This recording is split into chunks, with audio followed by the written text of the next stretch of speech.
No acordamos quién iniciaba el programa de hoy. No, pero bienvenido. Willy. Oye, pues es que hay mucho. Así. Hace 10 minutos nombran a Adrián Rubalcaba director del metro. O sea, es imposible que no estuviéramos en el Wiri Wiri. Estamos diciendo, es que es como una broma pesada para echarle a perder a la carta a la presidenta. ¿Y los acuerdos de Morena? Y los acuerdos de Morena. Es una broma pesada. A alguien se le ocurre agarrar a Adrián Rubalcaba, ponerlo en la mesa exactamente después de la carta de la presidenta, como para decir, la carta, la carta, los hechos, esta es diría Álvaro, la política, realpolitik, ¿no? Es la política real. Ahí está Adrián Rubalcaba.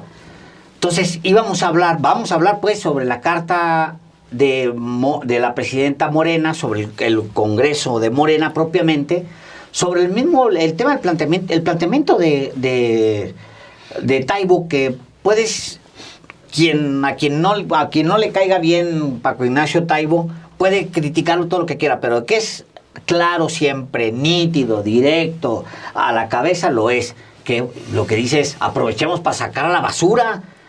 O sea, no, ahí viene la basura agarran y ponen a Adrián Rubalcaba en medio de la mesa para presumir la basura. Eso es lo que estábamos de mesa de centro. De mesa de centro. Sí, de mesa de centro, la cabeza de Rubalcaba, la basura. No es un pobre diablo. Es un pobre diablo. Adrián Rubalcaba. Pero hace daño. Es decir, para usted que nos ve en Mexicali, que nos ve en Nueva York, que nos ve en Tamazunchale, que nos ve en Mocorito, para usted que nos ve dice, ¿y quién es ese tal Rubalcaba? Es un personaje que militó en el PRD, se fue al PRI y ahora está en Morena. Luego al El Verde. personaje fue alcalde de Coajimalpa en la Ciudad de México, perdió la elección. La perdió. Ni siquiera es un personaje pero es un personaje que ha agredido a medios, que ha agredido a periodistas, incluyendo a este señor, y a Alejandro Páez, y a este medio.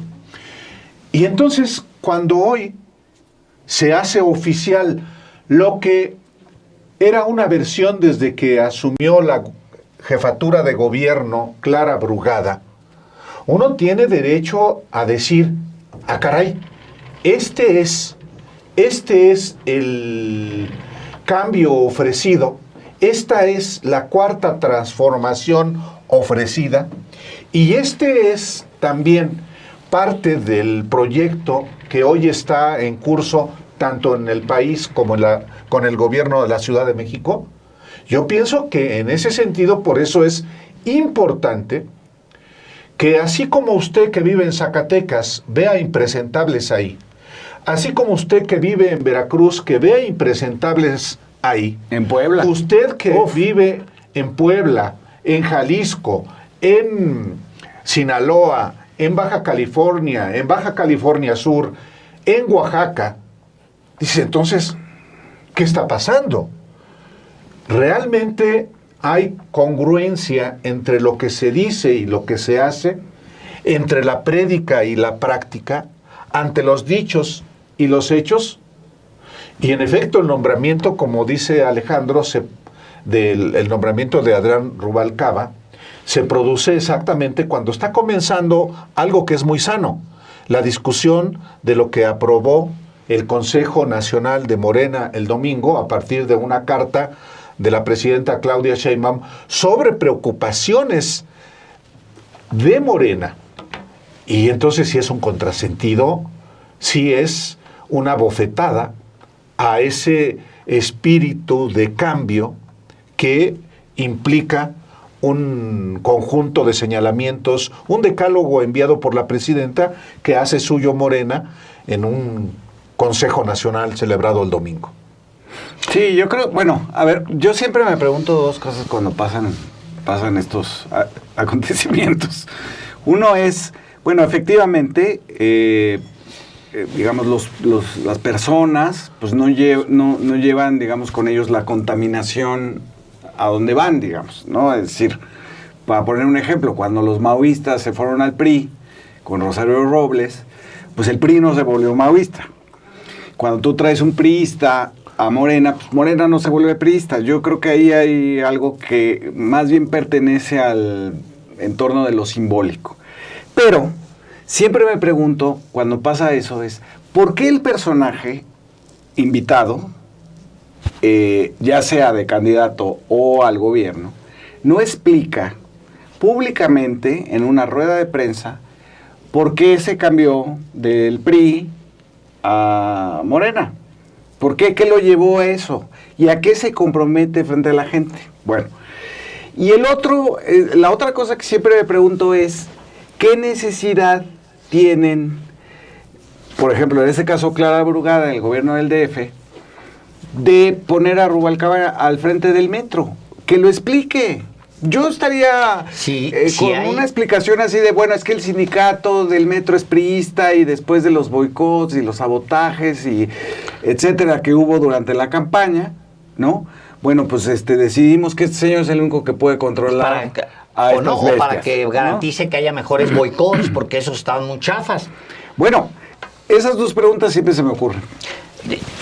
Vamos a ir a un corte porque más o menos el tema en realidad era por lo que queríamos entrar, y es una manera muy genuina de entrarle porque acaba de suceder que nombraron a Adrián Rubalcaba y efectivamente, como dice Álvaro Delgado, ¿quién es este señor? ¿Quién, para usted que vive fuera del país? Bueno, es un personaje fuera de la capital mexicana, pues es un personaje que se vuelve importante para Morena, porque había el rumor y se sentía como que podían perder la elección en la capital, y me imagino que los votos de Adrián Rubalcaba le surgían.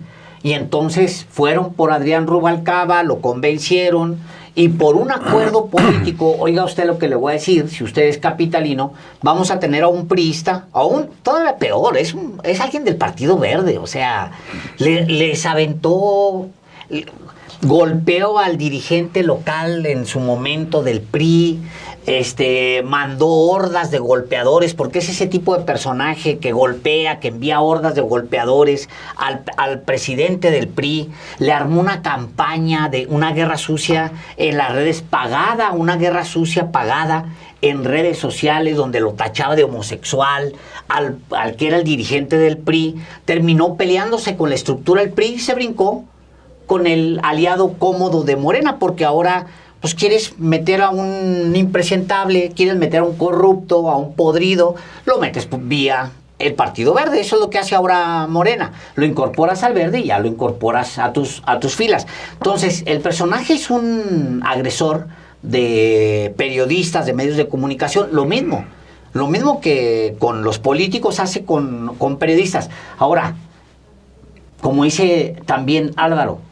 Perdió Coajimalpa. Ante el PRIAN. Ante el PRIAN. ¿Quién pierde a estas alturas ante el PRIAN? Adrián Rubalcaba. Y bueno, y Katy, ¿cómo se llama? Catalina Monreal. También. ¿Por qué los castigan a los dos? Que por cierto, van en el mismo paquete, no se nos olvide. Adrián Rubalcaba y Ricardo Monreal son una misma cosa. Quien impulsa a Adrián Rubalcaba para entrar a Morena y le dice primero que no, es Ricardo Monreal. Pero no sé, protestan mucho por Mario Delgado, pero fue Mario Delgado el que le dijo no, Adrián Rubalcaba en un primer impulso. Protestan mucho por Mario Delgado, bueno, pues pudo decirle que no. Ahora, pues por la puerta de atrás, el Partido Verde, la nueva puerta de atrás de Morena. ¿Quieres involucrar corruptitos? Pues los metes por la puerta de atrás. Es terrible, o sea, no está padre. Sobre todo lo que dices es, agarran y ponen como mesa de centro la cabeza de Adrián Rubalcaba, que nos sonría aquí en esta mesa. Pues obviamente va a agarrar la carta y la va a mandar a lo mejor a su justa dimensión, Fabricio. A lo mejor ahí hay simulación.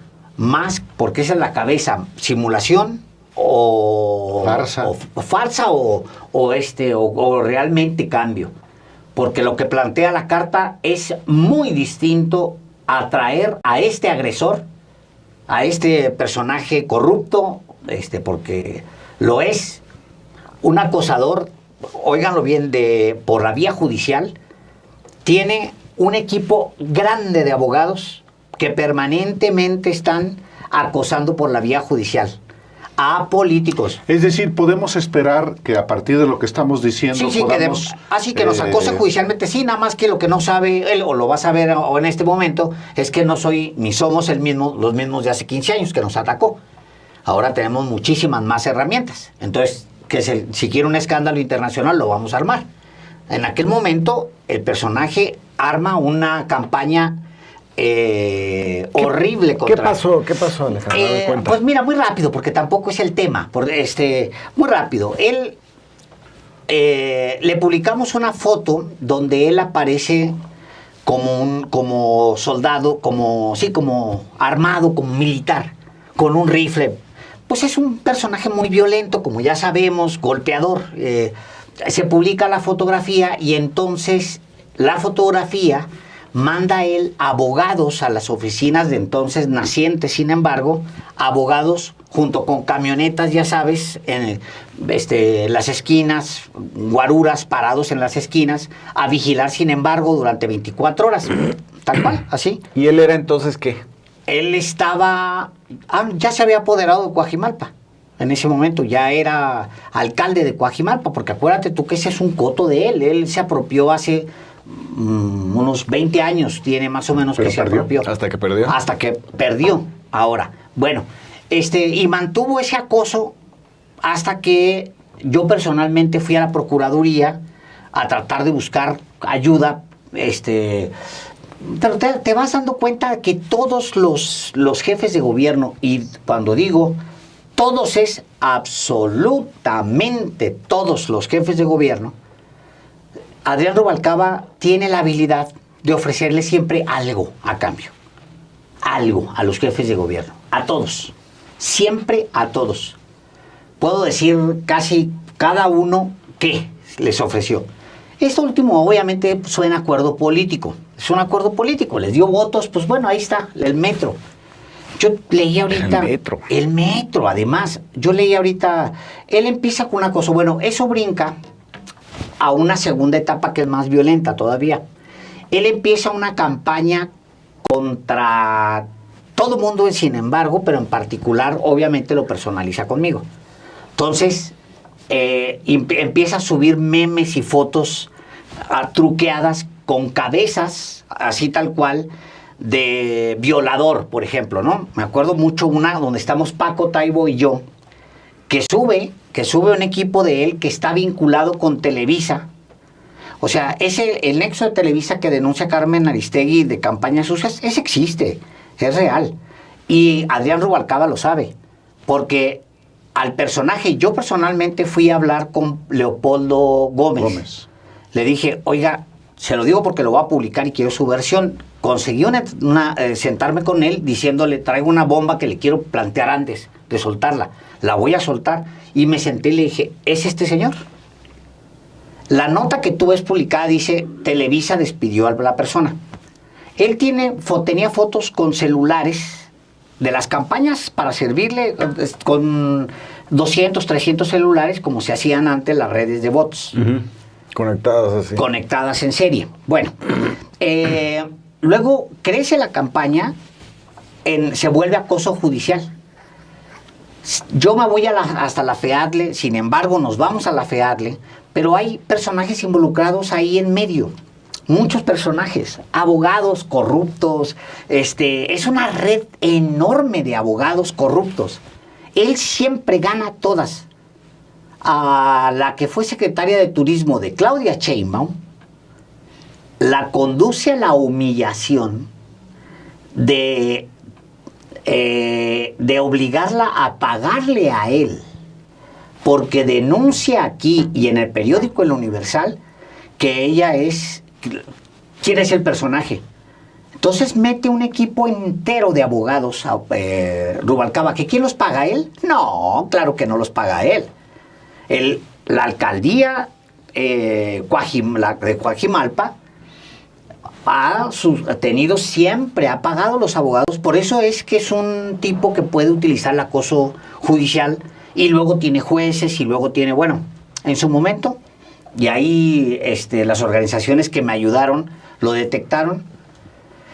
Conseguimos una orden para grabar, una orden de un juez para grabar, o sea, con ayuda de la Comisión Nacional de Seguridad, con una orden judicial para grabar a Adrián Rubalcaba, lo grabamos y empieza a salir una cantidad de cochinero de las grabaciones. ¿Dónde están las grabaciones? Están en la FEATLE. En la Fiscalía para la Defensa de la Libertad de Expresión de la Fiscalía General de la República. Nosotros pudimos oírlas, todos, varios periodistas que tuvimos acceso, teníamos acceso para oírlas. Las grabaciones se quedaron ahí, nunca nos dieron una copia. Nunca. ¿Por qué? Una de las grabaciones se oye a Adrián Rubalcaba platicando con una ministerio público dependiente de la FEAMLE, diciéndole, pues nos vemos, y nomás tráete esos pedazos que necesitamos y esos. O sea, Adrián Rubalcaba con abogados, vía abogados. O sea, el personaje no saben, o sí saben, pues, por qué lo tienen ahí. Pero es una, como digo, es una pena que este violentador llegue a la Ciudad de México. Dice el comunicado del gobierno de la Ciudad de México al anunciarse el nombramiento de Adrián Rubalcaba como director general del Sistema de Transporte Colectivo Metro. Entra Adrián Rubalcaba Suárez, abogado y administrador experimentado, con gran capacidad de liderazgo y diálogo, que se ha comprometido con la ciudad y sus habitantes. Tiene la instrucción de continuar la modernización y renovación del metro y administrar con eficacia y honestidad esta institución. Es un nombramiento, evidentemente, de la jefa de gobierno de la Ciudad de México, pero no puede pasar desapercibido que puede también tener el aval de la propia presidenta Claudia Sheinbaum, porque el personaje le ayuda a la presidenta Claudia Sheinbaum en su campaña en 2024. No, más claro que eso, Álvaro. El domingo, o el sábado o el domingo, publica él una fotografía con Claudia Sheinbaum, donde le agradece, le dice, gracias, presidenta, haré lo que tenga que... O sea, un agradecimiento público de Adrián Rubalcaba a la presidenta. ¿En antecedente de esto? Sí, pues bueno, hace 3 días lo hace ella. Dice, presidenta Claudia Sheinbaum, gracias de corazón por confiar en mí como responsable de las mesas de paz. Su liderazgo inspira, transforma vidas y destinos. A Omar García Harfuch, mi profunda gratitud por su respaldo leal. Me voy con el alma llena y el corazón listo para seguir sirviendo a México. Pues sí, llega al metro. Sí, bueno, yo lo que quería comentar era que hubo una especie de... Hubo una mala lectura de parte de Morena en la campaña de que podían perder la Ciudad de México. Había todo tipo de encuestas extrañas, donde, por ejemplo, se hablaba mucho de un voto oculto por Xóchitl Gálvez y cosas así. Y hubo una operación, digamos, que ahora lo veo más claramente, que es, si tú dices, puedes perder la Ciudad de México, y los metes en una paranoia a todos los dirigentes, puedes filtrar este tipo de personajes, tipo Monreal y tipo esta cosa horrible que ha sucedido en la Ciudad de México, por ejemplo, en el caso de esta delegación de la Cuauhtémoc, donde no importa para dónde voltees, todo es espantoso, ¿no? O sea, si no es Sandra Cuevas, es Alejandra Rojo de la Vega, si no es Monreal o la hija, es decir, es terrible. En el caso de Coajimalpa, creo que esto fue parte de la paranoia de garantizar que se ganaba la Ciudad de México a como diera lugar, que siempre ha sido, digamos, pues muy criticada ese pragmatismo que de hecho en la carta y en los comunicados que hemos visto de la última Consejo de Morena, pues está muy claro que no van a hacer cualquier cosa por ganar, ¿no? O que no está bien eso. Pero en ese caso, digamos, empezaron a juntar personajes como Rubalcaba, que les garantizaban, pues, por lo visto, Álvaro, muy poquitos votos, porque de todos modos perdió contra el PRI. Sí, sí, bueno, es parte de lo que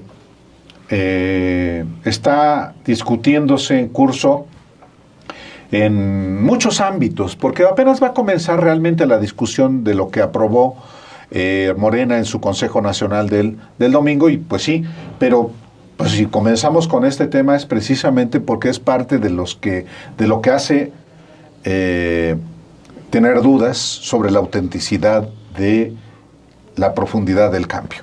Pues vamos a una muy breve pausa y volvemos enseguida aquí en Radicales.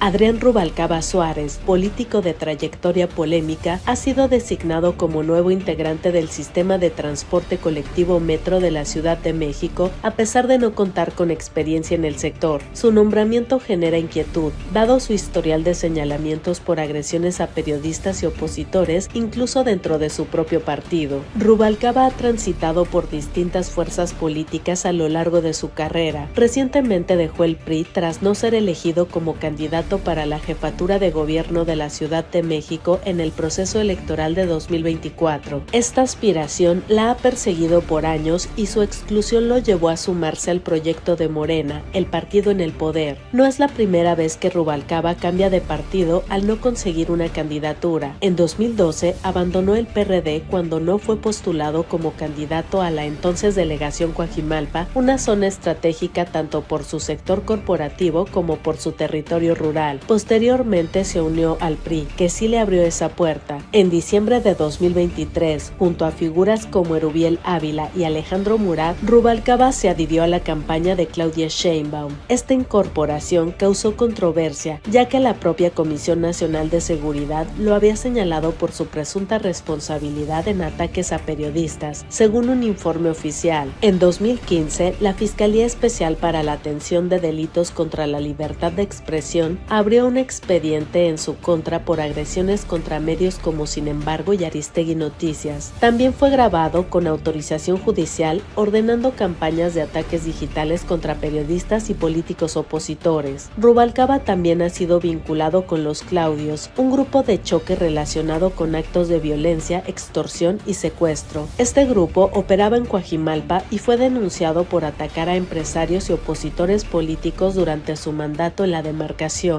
Su carrera pública comenzó como asesor jurídico en la delegación Álvaro Obregón y su trayectoria incluye una maestría en administración pública por la Universidad Iberoamericana. Durante años negó vínculos con personajes controvertidos, pero más tarde reconoció haber sido yerno de Raúl Salinas de Gortari y ahijado político de Carlos Salinas. Tras haber sido delegado y luego alcalde de Coajimalpa en varias ocasiones, Rubalcaba buscó sin éxito la candidatura a jefe de gobierno. Al no ser elegido, rompió con el PRI y se negó a apoyar al candidato opositor. Días después, formalizó su adhesión a Morena, consolidando así un salto político que refleja más ambición que convicción ideológica.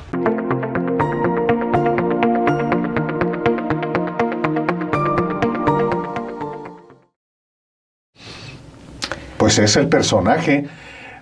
De verdad no estaba previsto en el tema principal de Radicales del día de hoy el asunto de Adrián Rubalcaba, pero pues se define su nombramiento hace un ratito y es imposible no abordarlo porque sí representa una anomalía ante lo que aprobó el Consejo Nacional de Morena el domingo, que son un conjunto de reglas para, digamos, para que la vida interna de Morena, a los ojos de los mexicanos, le dé certidumbre a los mexicanos sobre lo que se puede y no se puede hacer, y para materializar efectivamente el cambio que se ofrece, las nuevas prácticas que deben tener los nuevos servidores públicos que son, dicen, distintos y distinguibles de los del PRI, de los del PAN, de los del Partido Verde, del Partido del Trabajo. Es decir, lo que la presidenta Claudia Sheinbaum llama la atención es que hay prácticas, comportamientos que son contrarios a la cuarta transformación y que es importante que Morena justamente lleve al papel esas reglas para que todo el mundo las respete y para que quien no las respete haya consecuencias, sobre todo ahora que Morena se ha propuesto afiliar a 10 millones de mexicanos. Ya van más de 5 millones de afiliados, según nos informó Luisa Alcalde en la entrevista que tuvimos con ella. El riesgo de un objetivo de afiliar a tanta gente es que se cuelan personajes como este o en todos los estados los hay. ¿Pero entró al gobierno o entró a Morena? No, está en el gobierno, pero las reglas, Alejandro, que aprueba el Consejo, perdón, Fabricio, las reglas que aprueba el Consejo Nacional de Morena no son obligatorias solamente para los militantes de Morena, sino para los servidores públicos que trabajan en gobiernos que tienen en Morena su origen. Es decir, no puede perderse de vista que aunque no sea militante de Morena, Adrián Rubalcaba forma parte, a partir de hoy, de un gobierno que es el gobierno de la Ciudad de México, que debe tener unas reglas de comportamiento que en su biografía son absolutamente contrarias. Y ese es el contrasentido desde mi punto de vista. Sí, yo creo que el reto, digamos, de Morena es... O sea, ¿qué es lo que ha sucedido en estos 6 meses después de la elección histórica por el número de votos que recibe Claudia Sheinbaum? Es que desaparece la oposición prácticamente, no solamente, digamos, en intención de voto, número de militantes, allá andaba ya el PAN a punto de perder el registro por falta de afiliados, sino también en las posturas de la oposición. Han perdido una y otra, ¿no? Estando de acuerdo con la intervención militar de Estados Unidos, han perdido todas. Y entonces, al mismo tiempo, la reorganización de Morena, que viene desde la precampaña de Claudia Sheinbaum, no solamente se hizo para garantizar los votos, el plan C, que se cubrieran las casillas, etcétera, sino que también se hizo para gobernar. Y en ese sentido, uno de los riesgos es que se puede convertir en un partido tan grande que lo abarque todo. Un poco como en la idea esta de Borges del mapa tan exacto que hacían los chinos, ¿no? Que empiezan a hacer el mapa de China y lo quieren hacer tan exacto que acaba abarcando el país completo, el papel, ¿no? Entonces, eso me parece un riesgo, digamos, pensar, digamos, que este partido abarca todo, es la garantía de la continuidad de la transformación.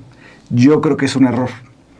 Yo creo que un partido de un tamaño normal, digamos, con principios como los que vienen en la carta de Claudia Sheinbaum, efectivamente impidiendo, yo ahí coincido con Taibo, impidiendo que el oportunismo más vil, personajes como como Rubalcaba, como Monreal, como hay una larga lista y en los estados, bueno, es inacabable, no estén. Ahora, Morena no puede, por ley, digamos, prohibir que estén, pero al menos, digamos, no darles cargos públicos, no darles candidaturas, a cambio de que si tú ya tienes la intención de voto asegurada, tienes una presidenta que está aprobada por el 80% de la población, ¿para qué necesitas ese tipo de personajes? Creo que es un error casi digamos, como el chiste de Echeverría, ¿no? Más vale que zozobre que fa falte, ¿no? Pues no, yo creo que deberían de ajustar, digamos, a un partido grande, efectivamente, que represente al movimiento obradorista, a la 4T, pero no es necesario que abarque todo, porque entonces se empieza a desdibujar, entonces empiezas a tener, digamos, ahorita en Morena me queda muy claro, hay dos corrientes, aunque no estén reconocidas. Hay una más a la izquierda que la otra. La otra es más negociadora con los neoliberales, tiene incluso posturas de principio sobre por ejemplo, la calidad o sobre premiar a los mejores. Es decir, eso lo vimos en las precampañas. Fox. Exacto, ¿no? Hay una banda dentro de Morena que sí, digamos, comparte esos valores, que durante el gobierno de López Obrador estuvieron básicamente en el Servicio Exterior y en la Secretaría de Cultura. Pero son dos posturas. Ahora, si tú abarcas todo, o quieres que abarque todo, y empiezas a aceptar personajes de los Murats, los Rubalcaba, etcétera, me parece que podrías meter una tercera variable, además de las posturas ideológicas, que es la variable de los que a toda costa buscan seguir sacando provecho del recurso público, del poder que te da estar en un puesto jerárquicamente más alto, de utilizar este tipo de armas como las que describía Alejandro, de intimidación judicial, con guaruras, etcétera. Bueno, aquí en la carta está prohibido tener guaruras. En la carta está prohibido hacer el turismo político. Contratar espectaculares. Hacer campañas personalizadas. Y someterse a poderes fácticos. Ahí yo creo que hay que revisar bien también la otra parte, digamos, ¿no? Que es un tema que no se toca, pero hay otra parte en toda esta discusión y hay que revisarlo con toda claridad. Es decir, hay una base de Morena que está incómoda, que está protestando por este tipo de cosas, pero que tampoco tiene muchas alternativas. Es decir, hay una especie de... a mí cada vez que lo veo me saca de onda porque hay una especie de personalización de las posturas políticas, ¿no? Entonces, no porque es no sé qué, tampoco porque es no sé qué. Ok, ¿cuál sería la alternativa? ¿Dónde generaste tú un movimiento para que sea esa la organización en tu municipio de Morena, ¿no? O sea, tú que te estás quejando de que te impusieron a un expriista, bueno, ¿dónde está la organización? Y una cosa a lo que la presidenta ha hecho referencia, que yo no la oí hace muchísimo tiempo, desde los mediados de los 80s en la izquierda, se hablaba de la mística partidaria. Es decir, del sacrificio, digo, no tengo otra palabra hacerle el sinónimo, es un sacrificio a cambio de nada, sin buscar una recompensa. Eso está faltando en la base de Morena, porque si tú ves las protestas de Veracruz y de otros lados, de que sí les impusieron ahí unos candidatos, que no hubo encuesta, en lugares donde no podían llegar las encuestadoras, etcétera, bueno, y ellos piden ese lugar para ellos porque tienen muchos años militando en Morena. Es que de eso no se trata. No se trata de los puestos. Lo que queda muy claro en la carta de Claudia Sheinbaum a Morena es por qué se están peleando por los puestos, y aquí lo que estamos es para ayudar a una transformación donde sea que se ponga. Entonces creo que están las dos cuestiones, es decir, están estos personajes impresentables, pero también en la base hay personalización, hay desconocimiento de cuál es la llamada mística, digamos, del partido, que es servir a un propósito, que es el bienestar, que es primero los pobres, que es no traicionar, no robar, no mentir. Esas son las reglas, y se hacen donde sea, sin necesidad de candidaturas, regidurías, etcétera. Ese no es el tema. Pero, por supuesto que cuando tienes un partido casi único, pero no por decisión del Estado, sino porque la oposición se extinguió sola, hay ese peligro de ver todo en función de qué puesto nos va a tocar, qué cargo nos va a tocar, y no de ayudar a la transformación. Porque al final, Fabricio, yo te diría, por ejemplo, ¿que no hay un morenista en la Ciudad de México que sea un hombre honesto, una mujer honesta, una mujer, un hombre de principios en esta ciudad que pueda asumir la dirección del metro? No hay. Pues yo creo que cualquiera de los ingenieros que hicieron el segundo piso, que hicieron, ¿no? O sea, porque al final termina siendo un tema de puestos. O sea, sí, al final tú haces un trabajo político en las calles, sí, órale, pues sí, dice la presidenta, todos con morral y con volantes. ¿Para qué? ¿Para que pongan a Rubalcaba?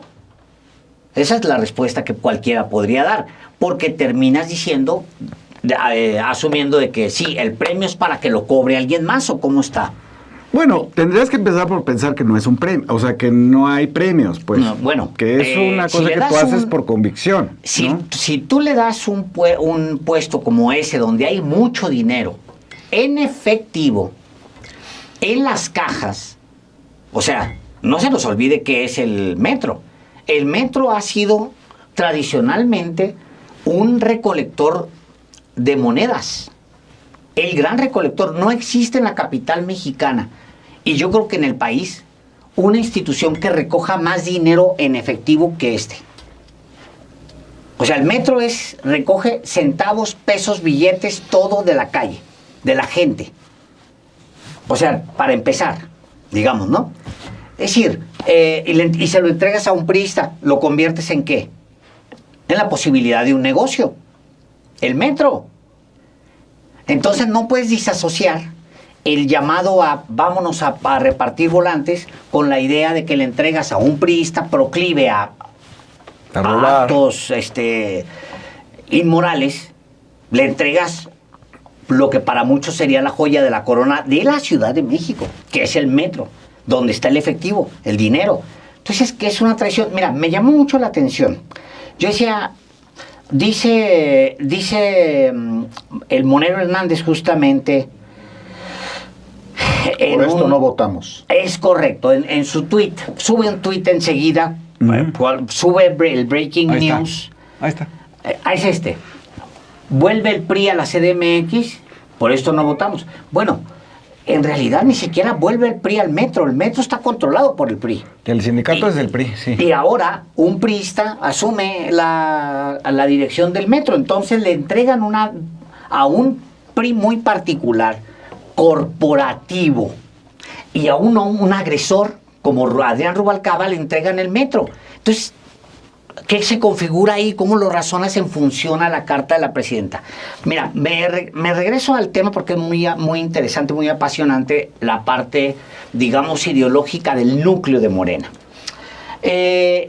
efectivamente hay un núcleo que es completamente, digamos, radical en muchos sentidos, en el que estás, digamos, tú cuando participas, donde está Taibo cuando participa, ¿no? Son gente que tienen claro que más vale perder una que llevársela por las malas. Más vale perderla, pues bueno, se pierde. Si no tienes el discurso y no eres convincente, ¿por qué tendrías que ganarla? Mejor que se la lleve el PRIAN. O sea, ¿por qué tendrías tú que agarraste uno del PRIAN y ponerse a la ciudadanía para engañarla? ¿Por qué? Ese es engaño. O sea, ahí yo creo que hay un núcleo, digamos, que es observante, vigilante, un núcleo que le llaman radicales o les llaman... No, es el núcleo, digamos, es el defensor de los principios al final. Les llaman puros. Puros. Ah, sí, bueno. Porque que sus antagonistas son los impuros, es decir... Los corruptos. Los sucios. Los sucios. Los que llaman, es que son los puros. ¿Y los otros que son impuros? Impuros o corruptos. Sí. Sucios. Corruptos. O los es que puros, no se negocian, esas cosas no están para negociarse. Ay, vamos a ser poquito corruptos para poder ganar una cosa. No. No, esa es una enseñanza, ahorita me acordé, es decir, uno de el clímax, digamos, de esa posición de ganar a toda costa fue la alianza Rosario Robles, Carlos Ahumada, Carlos Salinas. No, ella decía, wow, yo soy una mujer de izquierda que gobierna la ciudad de México, tengo posibilidades de ser la presidenta. Y ahí hay incluso una anécdota de que le pone Salinas. Lo cuenta Carlos Ahumada. Lo cuenta, que le pone la banda presidencial. En la casa de Carlos Salinas. En la casa de Carlos Salinas. Entonces ahí, digamos, es...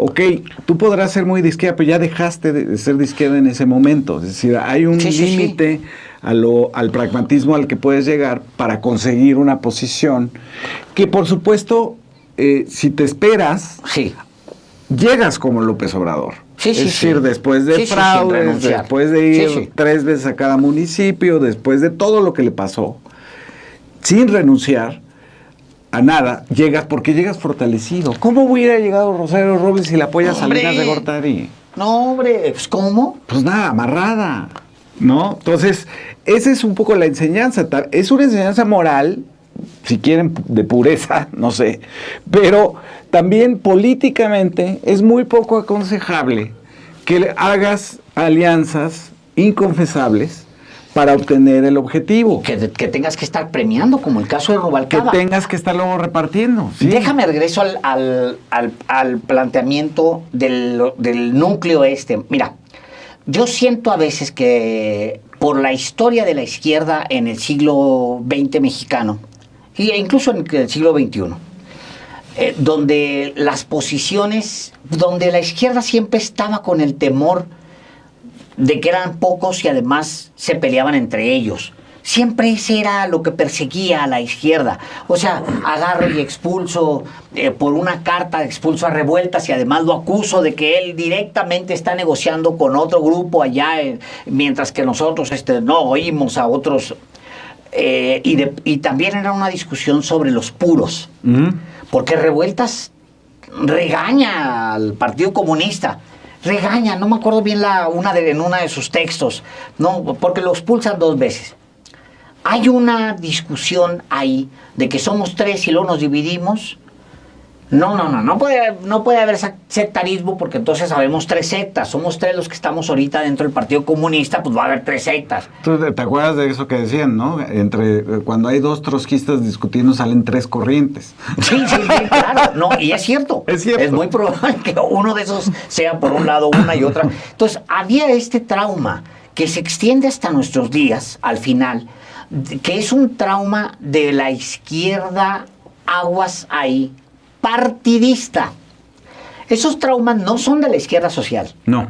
Esas son de traumas que vienen de los partidos, de la izquierda partidaria. Y heredado directamente del Partido Comunista, que se peleó todo el siglo XX y valió pura sombrilla. El Partido Comunista, pues sí, hay muchas cosas que agradecerle, pero yo le agradezco más a Rubén Jaramillo que al Partido Comunista. su pasión por el zapatismo, haber rescatado, haber llevado el zapatismo hasta la segunda mitad del siglo XX, a mí me parece muchísimo mejor que cualquier partido que se está peleando entre ellos.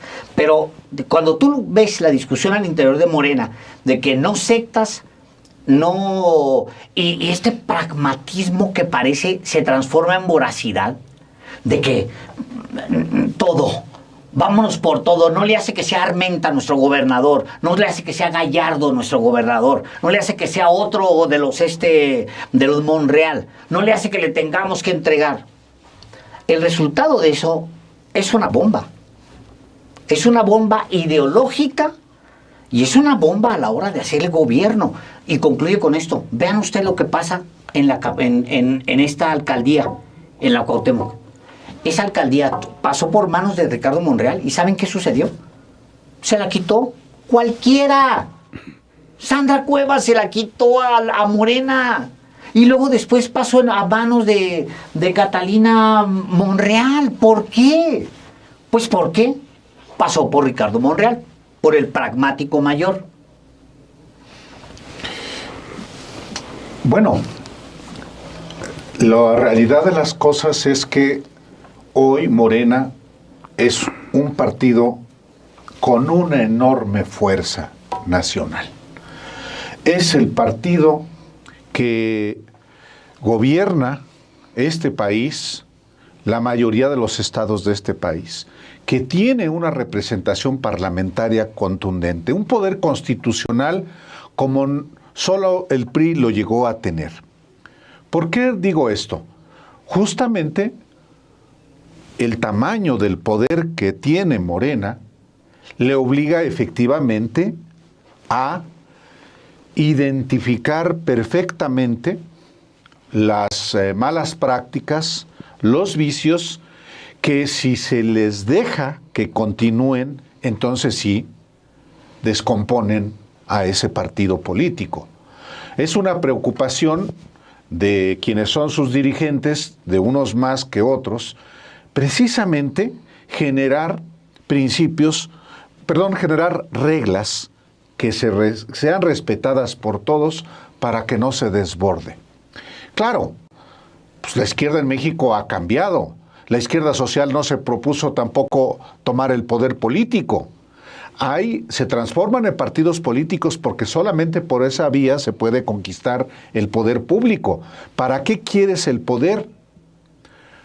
Para transformar la realidad de las personas que viven en un país como es el caso de México.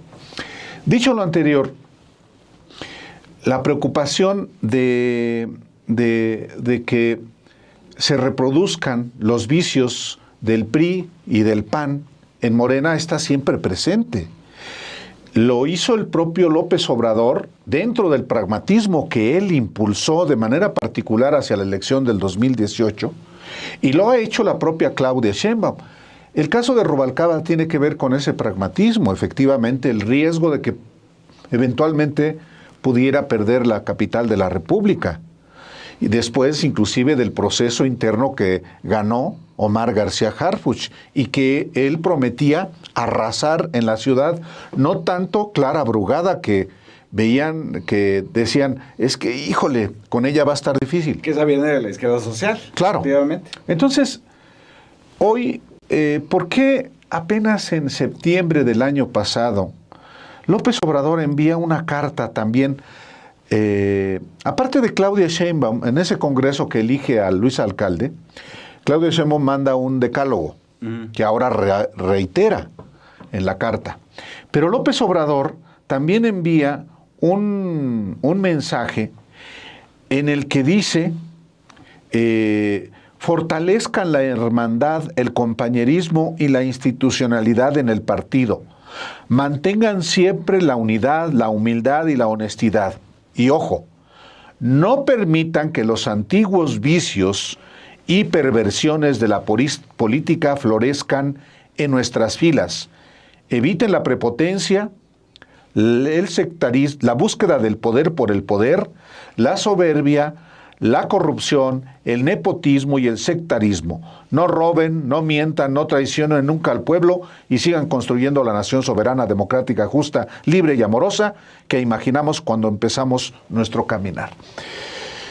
Es una preocupación permanente y eso es muy bueno, que exista la preocupación permanente, porque los riesgos siempre están latentes, nunca hay nada seguro.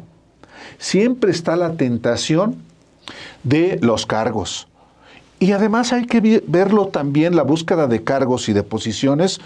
Hombre, se requiere servidores públicos, por supuesto que sean capaces de resolver problemas. Se requiere parlamentarios, se requieren cuadros que efectivamente fortalezcan un proyecto de gobierno, un proyecto de nación. Se requiere que haya permanentemente educación política, que yo creo que detrás de todas las desviaciones hay una falta de educación política democrática en Morena y en general los partidos, pero estamos hablando de Morena. En ese sentido yo digo, Morena es más que los Rubalcabas, que los Monreales, que los Yunes, que los Murat, que otros. Y en este sentido, el reiterado llamado de los dirigentes es a que no se pervierta un proyecto, porque entonces ahí sí le podría pasar lo que le pasó al PAN. El PAN se convirtió muy pronto, muy rápido, en la peor copia del PRI. Y a Morena, permanentemente, hay que llamarlo para que no se convierta exactamente en lo mismo. Sí, ahí hay un punto que me parece que es fundamental, que es el asunto de la humildad, esto que dice López Obrador. Me parece que ese es un punto central. Suena raro, suena como un poco religioso, franciscano. Sí, sí, sí. Pero porque lo es. Es que lo es, porque el servicio público es eso. ¿Qué mayor apostolado? O sea, nada más que del lado laico, digamos, sí, del lado de la separación entre las creencias y el actuar, ¿no? Político. Entonces me parece que la humildad es ahí un término que recupera López Obrador ahí, y también lo dice Claudia Sheinbaum, es decir, no hagamos cosas, ahora sí que espectaculares, no hagamos espectaculares, pero tampoco cosas que sean exhibición de opulencia, que sean ofensivas como decía López Obrador, en un pueblo pobre, ¿no? Con un pueblo pobre, que sean ostentosas, que sean, viajar en primera clase o reunirte con no sé quién en Europa, etcétera, o los espectaculares de las ambulancias de Andrea Chávez.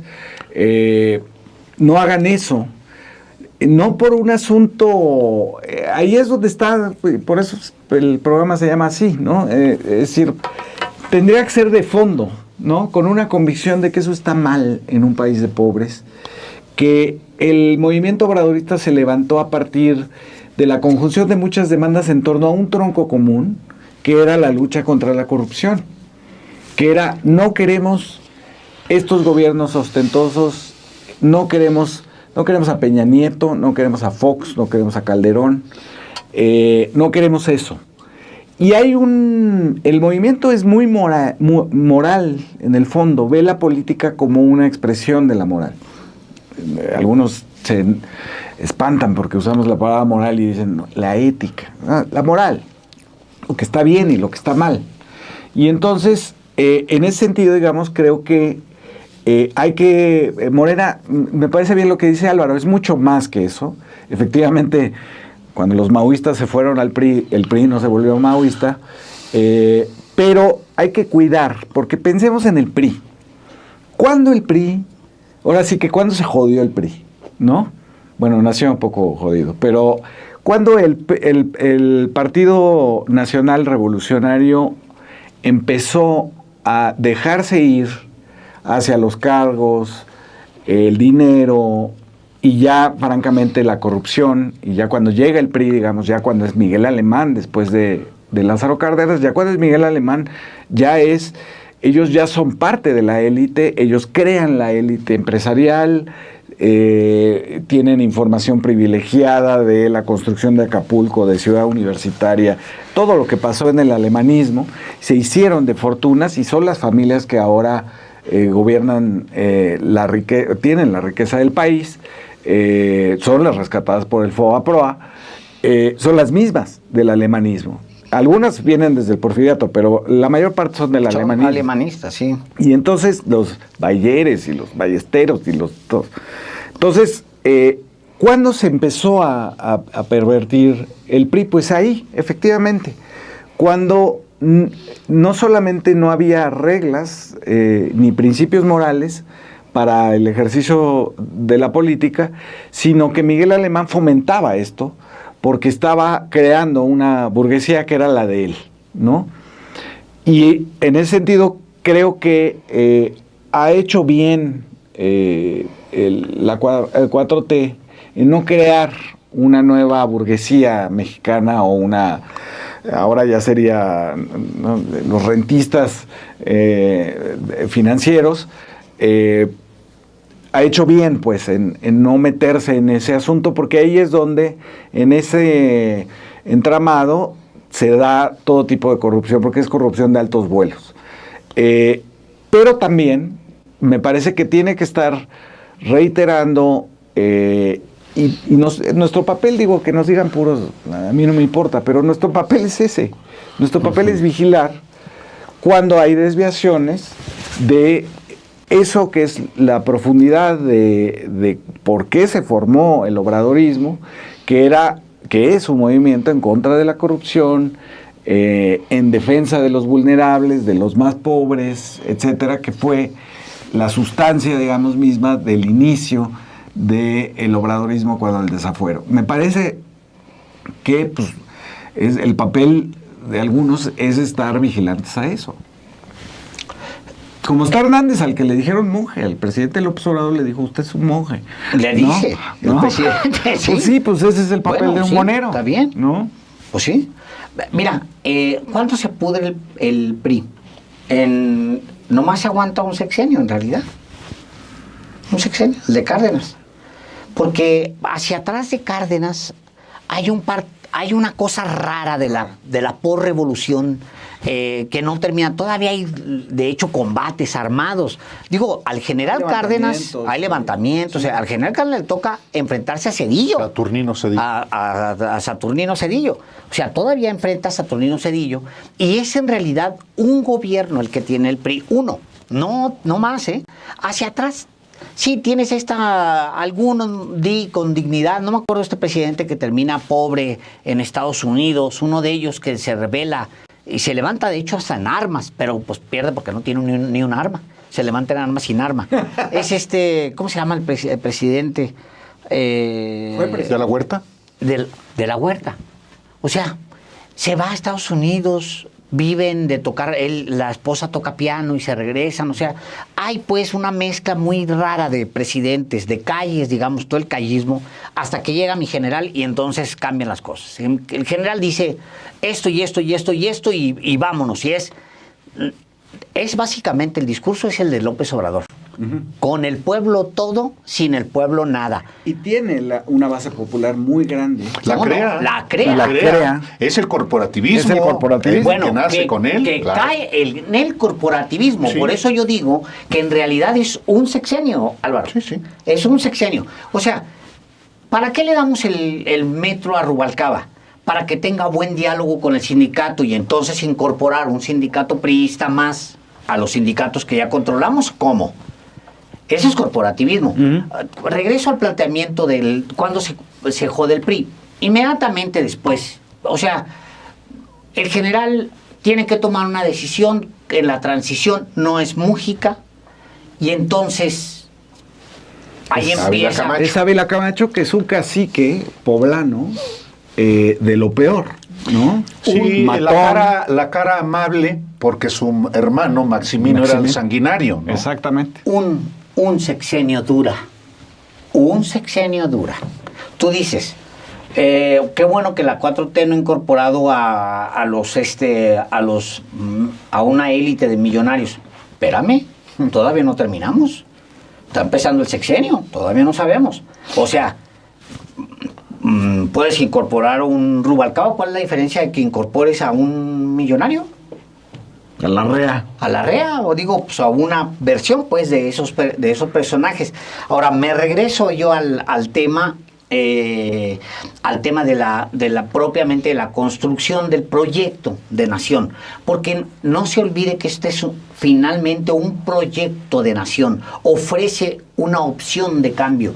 En la profundidad del reclamo del votante es porque es muy básica. Ahí está su profundidad, es, yo no voté por eso. Lo dice Monero Hernández, pero en realidad es un reclamo de cualquier votante porque tienes un voto.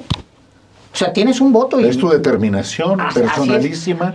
Hay una discusión. Sobre lo que ves. Exacto, Álvaro. Hay una discusión contigo mismo con respecto a qué vas a apoyar. Sí, claro. Y es la decisión más importante tuya en 6 años. Entonces hay un compromiso, lo razonas. Para quien tiene dudas, yo no tengo dudas. Yo voto izquierda, me jodí, siempre perdí.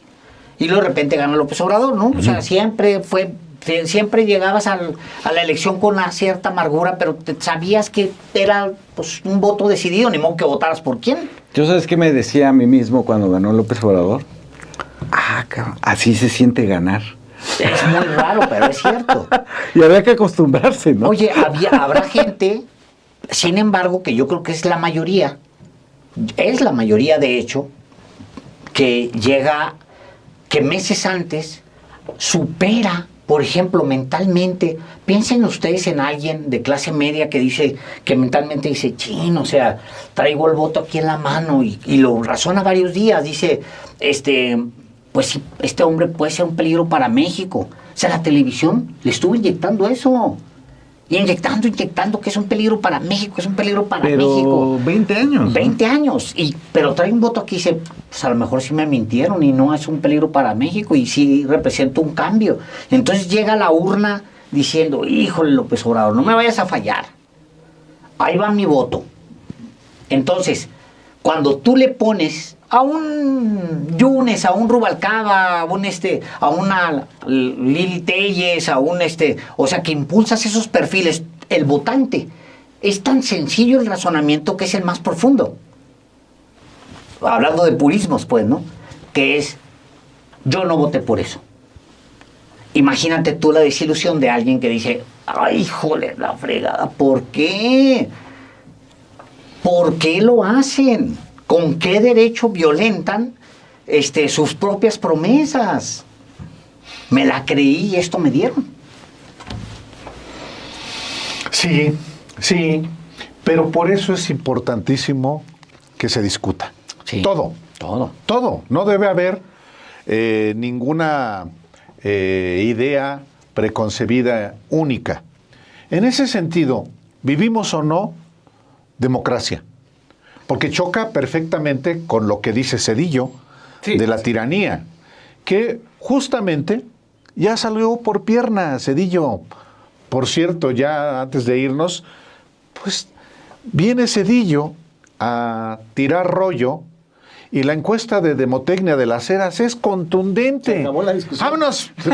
Los mexicanos le dicen, señor, regrésese al sarcófago que habita allá en Estados Unidos y déjenos en paz. No deja de ser también importante el que haya venido a formular su planteamiento, porque movió muchas cosas, genera una discusión que siempre en democracia es importante. Todo debe estar a discusión y también esa discusión debe encauzarse hacia algo, que es lo que a mí me parece muy importante de lo que hizo Morena el domingo. O sea, sí se encausa esa serie de prácticas, comportamientos que hacen a mucha gente decir, no, por ahí no. ¿Qué es lo que hace Morena? Reúne a su parlamento, que es el Consejo Nacional, y dice, a propuesta de la presidenta hay que poner estas reglas.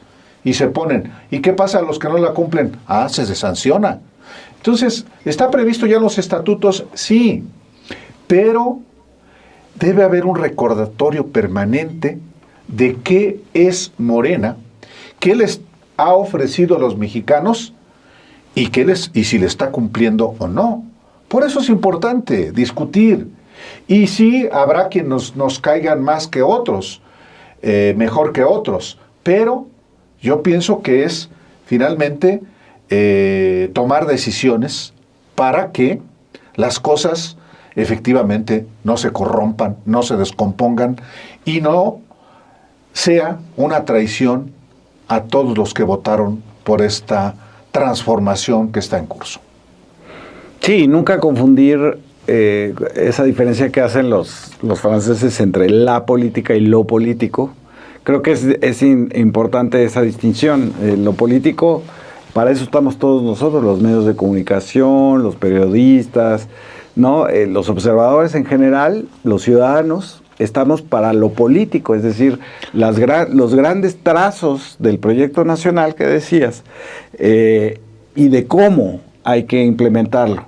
Ya la política es quién se queda con qué artículo de la Constitución, no sé qué, es lo más fino, digamos, del asunto, pero si no tienes claro hasta dónde empiezas a joderte, que ese es el trabajo de todos nosotros, decir, ahí, nosotros creemos que ahí, claro, si pasas esa raya, ahí ya te jodiste. Sí. Ahora, si no es así, ¿cuál es el interlocutor que tú validas, tomando ese punto? O sea, ¿cuál es el interlocutor que tú, Morena, aceptas? ¿Quién te puede decir a ti por dónde te desvías o por dónde no? Porque la intolerancia, que también se da mucho en la izquierda, o sea, no, espérame, ¿cómo me vas a decir tú a mí? Es mucho de izquierda. ¿Hasta dónde Morena es capaz de escuchar? Y yo creo que también, incluso en el escuchar, hay aprendizaje y debe haber retos para Morena. Morena tiene que aprender a escuchar. Yo diría, me voy a comprar una camiseta que diga más Taibos, menos Rubalcabas. Me la voy a poner, la voy a mandar. Es más, si alguien por ahí luego me la regala, porque yo no tengo con qué armarla, me la voy a poner. Más Taibos, menos Rubalcabas. La verdad, para el país, para todo, para nuestra vida diaria, para lo cotidiano, para ir a comprarte una así torta. como más revueltas y menos paz. Claro, que era la camisa que el mismo Taibo usaba siempre, ¿no? Que era más revueltas. Más José Revueltas que claro, menos Octavio Paz. Menos Octavio Paz. Que de pronto hubo a quien dijo, oh, ¿cómo? No puede es ser la subversión. Claro. Es la expresión clara del narcocchavismo, el eje del mal. Habana, Caracas. Caracas, La Paz. ¿La Paz? Sí, claro. Sí, porque no sabían que se refería a José Revueltas y a Octavio Paz, ¿no? Bueno, es un juego de palabras. No, pues la derecha no lee, es ignorante. Es ignorante. Sí. ¿Ahora crees que sí? Que lo hayan... Claro. Sí lo malinterpretaron. Claro. Como muchas cosas.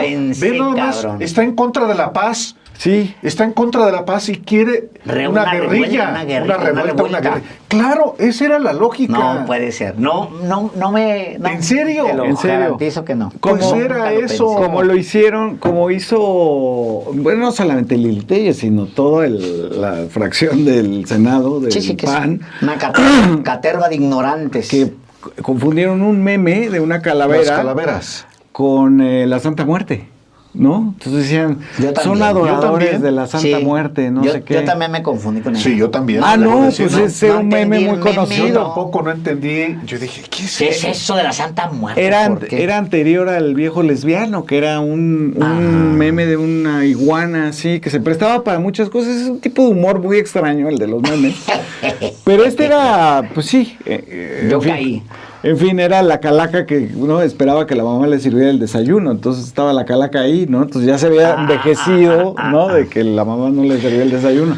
Pero a lo que yo me quería referir ahora que dices lo de Taibo, yo lo estaba escuchando en su exposición del fomento a la lectura en la mañanera de Claudia Sheinbaum, y me pareció, más allá de los números, la pasión con la que este hombre Sí, sí. ha emprendido la dirección del Fondo de Cultura. Es inaudita para un funcionario público la pasión, Sí, sí. el interés, la entrega que tiene a el fomento a la lectura. Esto que dijo a mí me pareció genial. Es decir, ¿por qué vas a hacer una campaña publicitaria en negativo para promover la lectura si no tienes una base social a la que le entregues un libro y le dices, mira, toma y ve qué experiencia es esta? Eso, muy bien, sí, claro. Y una vez ya después de la experiencia, pues regresas y te cambio el libro. Es correcto. Es lo más, ahora sí que hablando del humanismo mexicano, es eso. Eso es el humanismo mexicano, buscando una definición, es lo que está haciendo Paco Ignacio en el Fondo de Cultura. O sea, ¿quieres discutir que los mexicanos no leen, pero nunca les has puesto un libro en la mesa? Y les dices, apaga la tele y lee 10 minutos, ¿no? ¿De qué? O como el que decía uno, el lomo del maizoro, ¿no? Exacto, bueno, pues eso es leer. Maizoro. Eso es leer. No, ingredientes. El papel de baño. O el rollo de papel de baño. Son las 12 del día con 13 minutos y hemos abordado el día de hoy el tema de Morena y lo periférico de Morena, o lo que forma parte de un proyecto como el de Morena, en este caso con la incorporación de un personaje al gobierno de la Ciudad de México, que es Adrián Rubalcaba, un personaje que, pues, no sé hasta ahora si ya milita en Morena, pero forma parte ya de un gobierno de Morena. Ya se le podría sancionar, digamos. La antítesis de la carta de la presidenta, como si quisieran agarrar la carta y romperla en público así, ¿no? Pues sí. Ahí está. Muchísimas gracias, nos vemos dentro de 8 días. Muy buen día.